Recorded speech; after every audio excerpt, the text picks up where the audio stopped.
Back to the fairgrounds.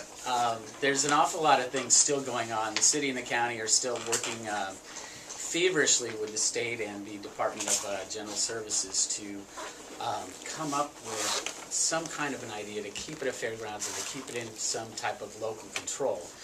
As I said, the governor was looking for a much bigger piece of the pie than he got offered in the auction. He has actually penciled in $96 million from the sale in his budget this year.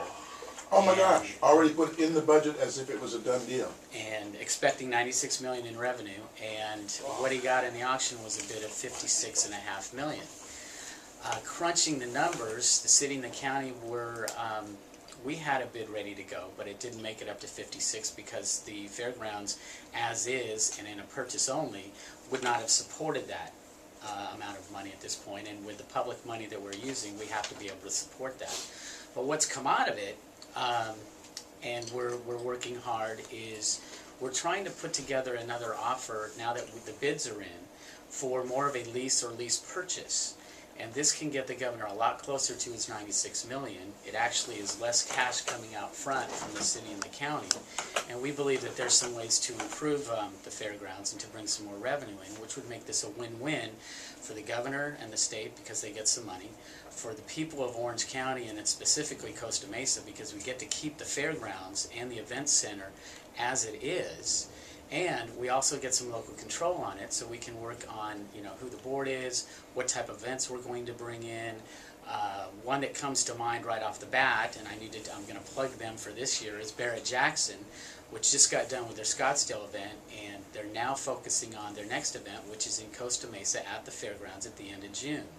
Barrett Jackson will bring in tons of people, tons of revenue, and it's just an event that goes on for 2 to 3 weeks. In fact, they alone booked every room at the Hilton Costa Mesa for 2 weeks. That's 500 rooms for, actually I think it was 8 days. So it's 4,000 rooms that they booked just for that one event and just that one hotel, not to talk about all the other hotels and restaurants. We're obviously talking about restaurants today, and it's a big boom for all Orange County restaurants and hotels.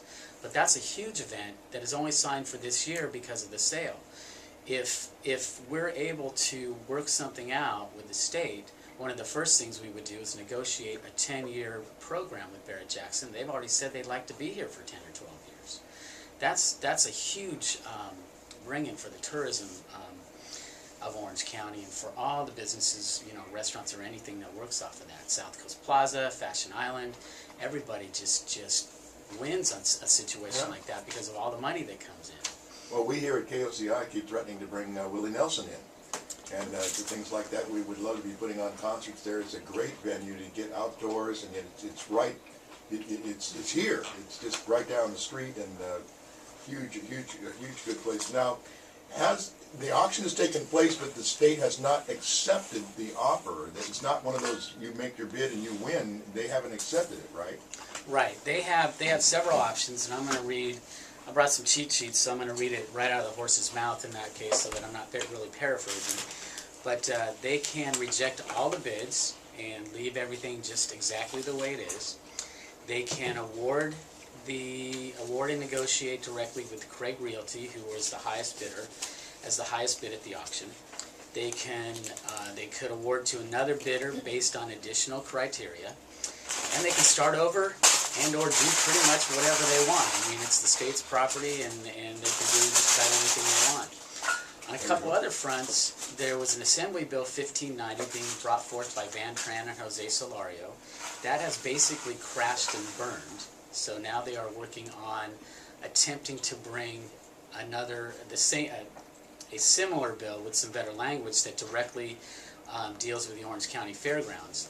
At this point, I wouldn't exactly hold our breath on that because you're trying to get the Assembly to agree on something, and it's not looking very good that that's going to happen. But that bill, in essence, originally would have asked the governor to cancel the sale, but it got amended so many times and the language changed so much. By the time it got to the Assembly floor, it didn't look anything like the original bill, and it basically had nothing to do with the Orange County Fairgrounds. Something else that just came up, and I just got word of it today's Sunday, it would have been Friday, is that the state has just put on the surplus and selling block, I guess you would call it, is one of their developmental centers, Lanterman. I'm not sure if I'm pronouncing it right. But that's just going to show just how desperate the state is right now. They're putting properties up for sale all over the place because their budget is just a disaster, and they're trying to come up with money any way, shape, or form they can. So that, again, plays back to what the city and the county we're trying to do is we're trying to get closer to what the governor's looking for as far as his budget, but also keep the Fair and Event Center for the people of Orange County as it is, you know, with maybe some improvements as far as the revenue stream.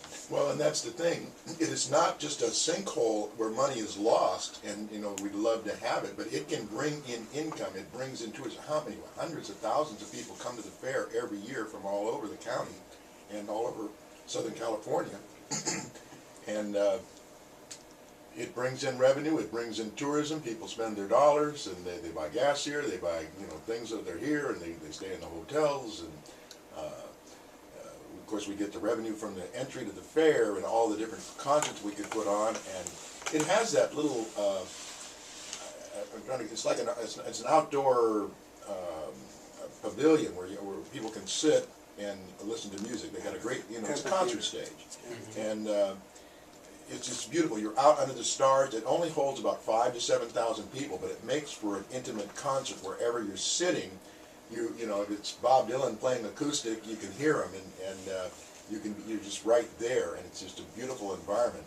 And there's just, and again, they've got the equestrian center, and it's just so many things that could be done with it. But it can bring in revenue and business and pay for itself, and maybe even put a little profit in the coffers. And it does now, and the state being so far away and so bureaucratic, there's not an awful lot of motivation to increase the revenue out there. Right. But whenever you want to sign an event or whenever you want to do something, not only do they negotiate it here in Orange County, but then it goes up to Sacramento and goes through the legal attorneys up there, and it just becomes a big time delay and a big nightmare. Again, if it was in some kind of local control, those decisions could be made a lot quicker, a lot easier, and the revenue just right there would start increasing.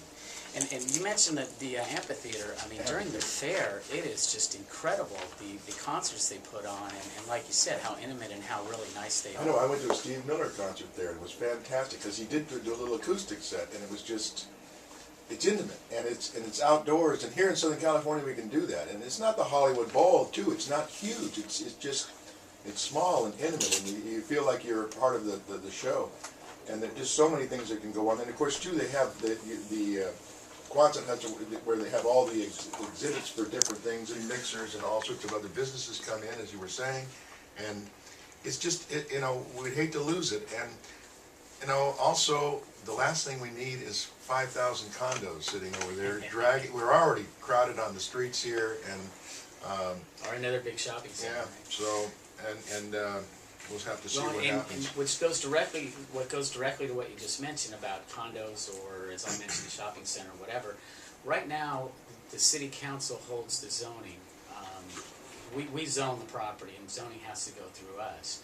And it's currently zoned as fairgrounds, and we're reiterating that zoning designation this coming Tuesday at our city council meeting to keep it as a fair and event center, and that's going to be voted on one more time. But in addition to that, we have another item.